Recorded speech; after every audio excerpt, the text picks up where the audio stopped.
Di sebuah desa kecil, hiduplah keluarga sederhana, Sobar, Tantri, dan putra sematawayang mereka, Samsul.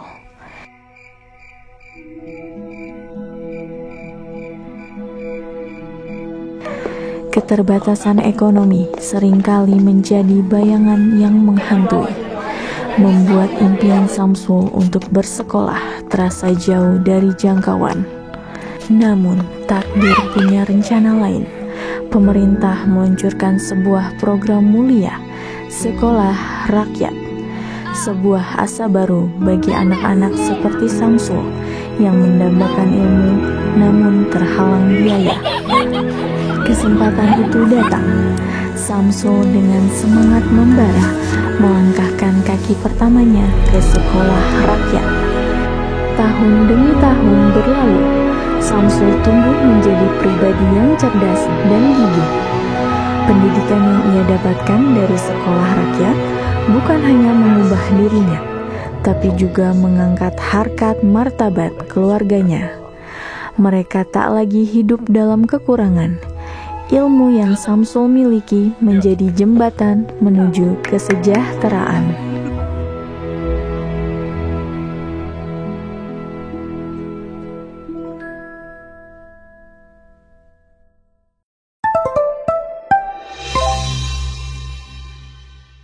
Salah satu solusi dari masalah kemiskinan. Meskipun kemiskinan tidak hanya bisa diselesaikan pendidikan, tetapi cara pendidikan ini ya, menyediakan pendidikan buat anak-anak miskin itu semacam eskalator dari segi sosial ekonomi mereka supaya statusnya bisa naik. Sekolah rakyat menyentuh lapisan masyarakat paling bawah.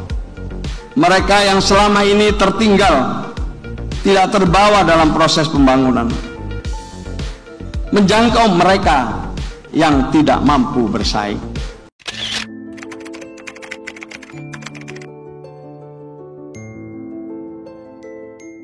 Program sekolah rakyat saya pikir itu sangat bermanfaat buat terutama keluarga miskin ya. Selama ini kita lihat banyak sekali anak-anak dari keluarga miskin itu yang putus sekolah, bahkan ada yang tidak pernah sekolah sama sekali. Jadi ini jumlahnya cukup lumayan kalau menurut data terpadu kesejahteraan sosial DTKS Desil 1 itu sekitar 422.000 anak di seluruh Indonesia. Nah, program sekolah rakyat ini tentu semacam angin segar ya, kabar baik buat keluarga-keluarga miskin itu untuk bisa menyekolahkan anaknya. Yang kalau tidak ada program ini mungkin mereka tidak sekolah atau ya tertinggal lah. Jadi akhirnya terus mengalami proses kemiskinan ini. Jadi siklus kemiskinan akan dari orang tua yang miskin akan melahirkan anak-anak yang miskin. Siklus itu harus diputus dan saya kira program sekolah rakyat ini adalah salah satu ikhtiar kita untuk mengatasi masalah itu. Saya kira.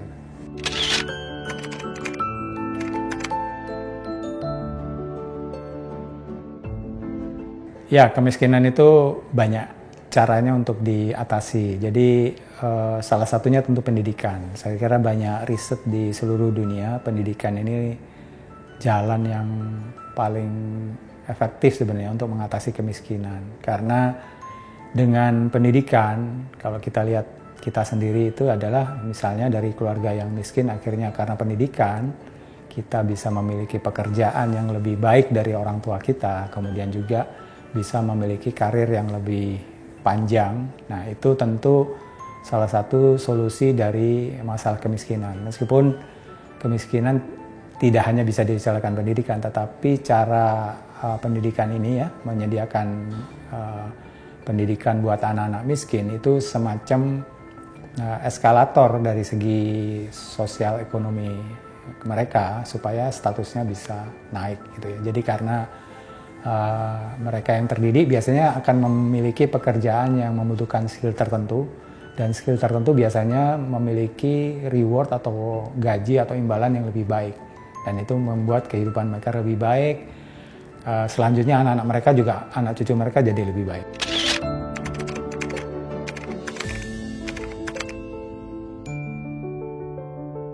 saya kira dengan sekolah rakyat ini adalah semacam alternatif terobosan apakah bisa menyelesaikan masalah. Jadi ini salah satu langkah out of the box mungkin inovatif bagaimana kita mendidik anak-anak dari keluarga miskin ini untuk bisa menikmati pendidikan dan kemudian juga meningkatkan status ekonomi sosial mereka. Faktor kuncinya adalah di sisi penjaringan.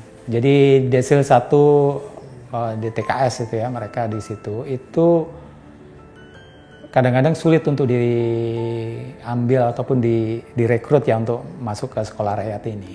Jadi penjaringan ini yang akan menentukan tercapainya tujuan ini atau tidak. Karena kalau sampai ke desil yang di atas itu justru masalahnya tidak menyelesaikan masalah kemiskinan ekstrim, kemiskinan biasa gitu. Ini kan yang kita sasarkan kemiskinan ekstrim yang ada di bottom ya, di dasar gitu. Nah, di proses rekrutmen ini, proses penjaringan anak-anak ini yang menurut saya perlu dilakukan dengan lebih baik ke depannya. Jadi jangan sampai dalam istilah saya bocor ke desil yang lebih tinggi dan sebenarnya mereka tidak menjadi sasaran dari sekolah rakyat ini. Gitu. Jadi penjaringan itu. Jadi angka istilahnya anak di luar sekolah itu memang masih besar. Bahkan di kota-kota besar seperti Jakarta juga masih ada. Anak-anak jalanan contohnya itu ya. Nah, saya bisa kalau mencoba memahami kenapa ide sekolah rakyat ini adalah karena pertama itu akan mengangkat kelompok miskin yang di atasnya. Jadi ibarat orang mengangkat barang ataupun beban gitu ya. Kalau diangkat yang atas ini menengah atas kelas A, B, C gitu yang ini kan nggak ikut gitu.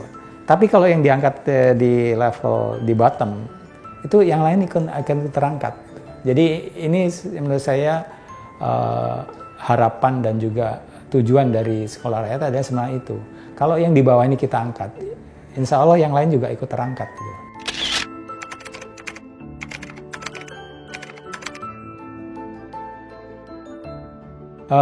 Ada banyak model ya, terutama dari beberapa negara di Afrika, di India ya, beberapa dicoba di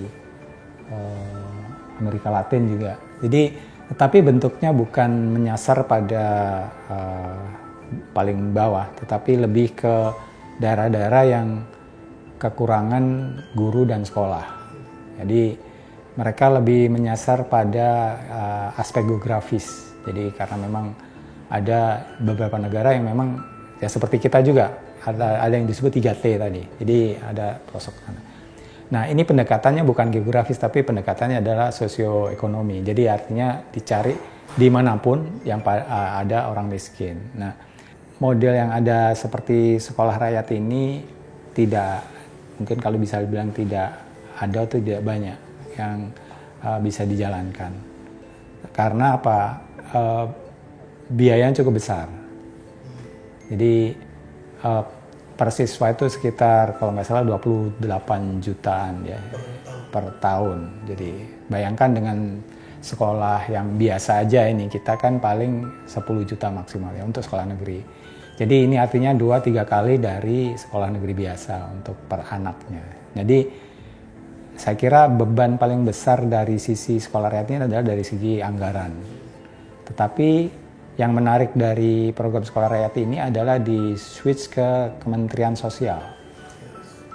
Jadi bukan lagi menjadi beban Kemendikbud atau Kemendikdasmen dan lainnya gitu. Jadi artinya ini menurut saya suatu kebijakan publik yang cukup kreatif.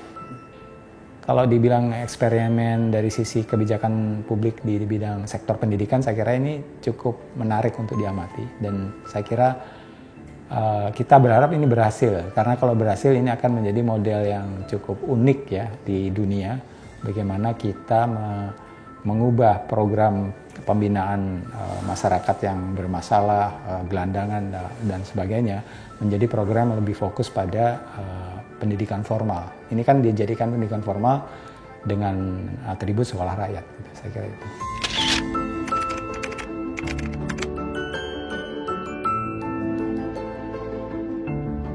Nah, yang menarik dari sekolah rakyat ini karena dia di luar pakem sekolah negeri ataupun sekolah yang sudah ada, madrasah yang sudah ada, itu adalah sekolah ini punya kurikulum ataupun proses belajar mengajar yang kreatif. Ya, kalau untuk kurikulumnya sendiri disusun secara berbeda karena mereka sekolah berasrama, kemudian juga penggunaan teknologi, ya, jaringan dan data. Saya kira ini kesempatan kita untuk menerapkan cara baru, kurikulum baru yang selama ini belum diterapkan di sekolah rakyat.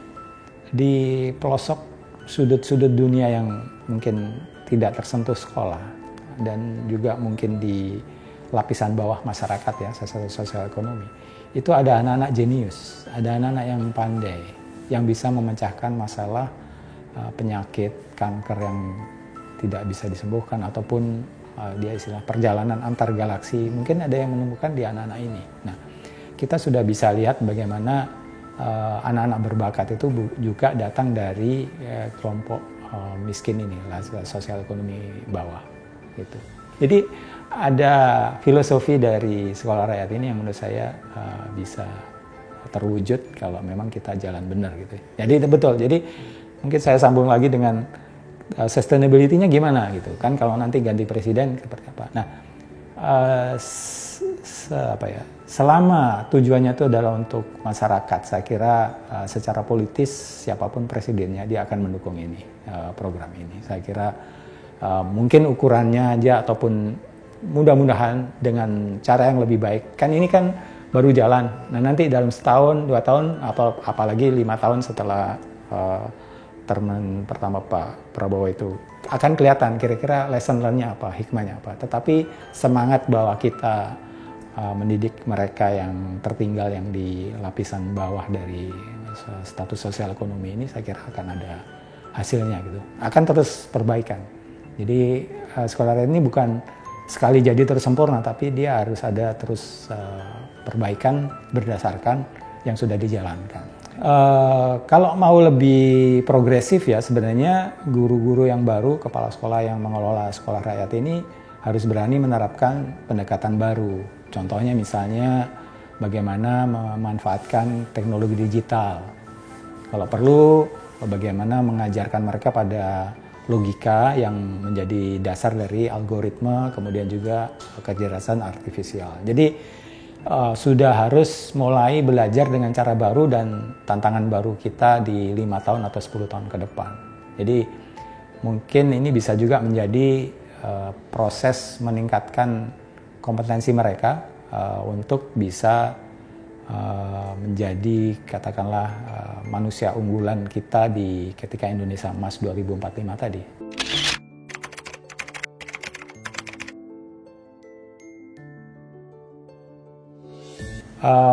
Yang paling kelihatan tentu dari level SMP SMA, ya. Jadi menurut saya sekolah rakyat itu akan berguna kalau difokuskan ke SMP dan SMA. Kenapa? Karena SD kita angka partisipasinya kan sudah mendekati 100%. Jadi sekolah yang ada itu sudah bisa memenuhi lah gitu, yang mengatasi. Nah, lebih baik difokuskan ke SMP, apalagi SMA. Nah, CSR ya biasanya itu cenderungnya adalah apa yang bisa dimanfaatkan oleh dunia industri. Nah, biasanya mereka yang sudah sedikit mendekati usia kerja yang ketika lulus SMA. Nah, saya kira kolaborasi yang banyak bisa dilakukan adalah bagaimana mereka yang akan lulus ini bisa menjadi tenaga kerja untuk industri itu. Ataupun kalau mau lebih repot lagi adalah banyak grup atau perusahaan yang merekrut mereka untuk misalnya memberi beasiswa mereka di S1-nya. Kan di masa depan mungkin dibilang hilang 80 juta pekerjaan lama. Kan yang akan tercipta sekitar 75 juta. Tapi 75 juta ini pekerjaan baru yang berbeda dengan sebelumnya. Nah, kita harapkan dari anak-anak ini. Jadi kolaborasinya bisa dari sisi itu. Jadi dunia usaha ataupun donor itu bisa mendapatkan manfaat dari pekerja-pekerja yang berkualitas, tetapi dari sisi program ini sendiri mendapatkan dukungan dari dunia usaha.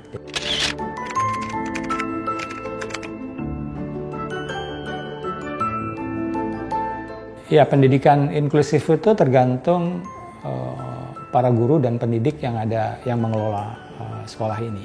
Jadi kadang-kadang semangatnya inklusif, tapi orang-orang ataupun pendidik yang di situ tidak memahami apa inklusif itu, dan cenderung kita biasanya itu adalah menerapkan apa yang kita tahu. Nah, kalau si pendidik itu merasa ini inklusif, padahal enggak gitu. Karena kita dibesarkan dalam lingkungan yang tidak memahami apa yang dimaksud inklusif. Contohnya, misalnya nih, ketika anak berpikir beda, ketika anak bertanya terlalu merepotkan gurunya, terus guru kita nggak suka, atau anak ini dikucilkan karena suka tanya yang susah-susah. Nah, itu bukan contoh yang inklusif. Inklusif itu kita sangat toleran, tidak hanya karena perbedaan, tapi juga toleran ketika ada pertanyaan-pertanyaan kritis, pikiran-pikiran yang dalam tanda kutip nyeleneh, pikiran-pikiran ini kan biasanya dari anak-anak yang jenius, biasanya kan seperti itu. Nah, kemampuan menelisik bakat si anak ini yang menurut saya sangat berharga nantinya. Jadi karena banyak anak-anak yang memang sebenarnya berbakat tapi lewat begitu aja karena norma cara mengukur bakat ataupun prestasi anak didik itu selama ini terlalu standar dan mengabaikan bakat-bakat yang unik itu. Harapan saya kita dari sisi resources ya, terutama anggaran dan guru, pendidik, pengelola, itu dikerahkan ke sekolah rakyat cukup besar. Tadi seperti saya bilang 28 juta per anak itu cukup besar per tahun. Semoga itu benar-benar dimanfaatkan ataupun benar-benar dikerahkan untuk program ini. Maksud saya jangan ada kebocoran, jangan ada korupsi dalam prakteknya, jangan ada penyimpangan. Bisa saja kan saya sebut tadi misalnya 24 jam, ternyata di asramanya nggak diapa-apain, nggak ada kegiatan. Akhirnya ya sama aja dengan sekolah biasa. Nah itu yang selalu dia harus dihindari adalah jangan sampai sekolah rakyat ini kembali seperti sekolah biasa, cuman anaknya tinggal di asrama. Nah itu jangan seperti itu. Tapi ada program-program yang tertata dengan baik gitu di sekolah rakyat ini. Jadi kekhawatiran saya di sisi aspek integritas ini, korupsi. Yang pertama itu. Yang kedua adalah selalu rekrut pendidik ataupun pelatih, instruktur yang memang benar-benar kompeten di bidangnya. Jadi kadang-kadang juga ada, ini karena kenal atau karena saudaranya direkrut akhirnya, tapi tidak sesuai dengan kompetensi yang diharapkan. Jadi saya kira integritas dan kompetensi ini, yang saya kira kompetensi dari para pendidiknya ini yang saya kira sangat penting ya, untuk dijaga gitu, jangan sampai menyimpang. Akhirnya karena biaya yang cukup besar, anggaran cukup besar kita arahkan ke sini, tapi akhirnya sia-sia kan sayang, gitu aja.